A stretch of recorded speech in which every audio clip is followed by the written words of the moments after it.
Maryland Senator Chris Van Hollen and Virginia Senator Tim Kaine announced they're taking action against the Trump administration's deportations to El Salvador.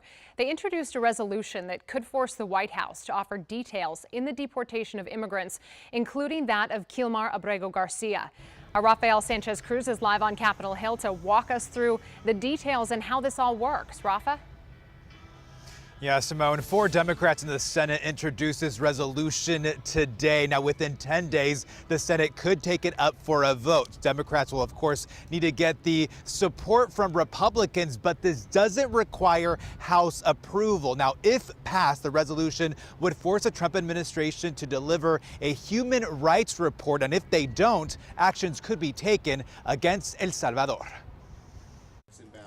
Today, 4 Democratic senators introduced a resolution that could force the Trump administration to offer answers into the deportation of people to El Salvador. Donald Trump is deporting American citizens with no due process. A threat against one is a threat against all. If passed, the resolution would require the State Department to report whether the administration is complying with court orders of those wrongfully deported, and also to assess potential human rights violations in El Salvador. This is a little used privilege motion, but it's designed like the other privileges are designed to enable the Article 1 branch to check executive overreach. Among the cases prompting this action is that of Kilmar Abrego Garcia, who was snatched off the streets of Maryland. Maryland Senator Chris Van Hollen says his trip to El Salvador to meet with the mistakenly deported Maryland father revealed what he thinks are clear human rights violations. No one can communicate with Abrego Garcia or others in those prisons in El Salvador either. Not his wife, not his mother, not his lawyer. That is a violation of international law. If the Trump administration fails to produce this report in 30 days, Virginia Senator Tim Kaine says the Senate could cut security funding to El Salvador.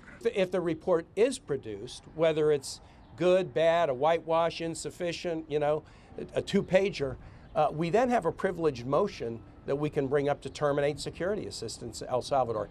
That privileged motion would need to be acted on by both houses and survive a presidential veto. Senator Van Hollen also announced today that he plans to introduce legislation that would sanction the president of El Salvador, Nayib Bukele. On Capitol Hill, Rafael Sanchez Cruz, WUSA 9. Well, the plan to force a vote, Rafa, as you touched on, the whole point here, Senator Kaine was saying that really this would put Republicans on the record in addition to putting some more pressure onto El Salvador. Keep us updated on how this all plays out. Thank you.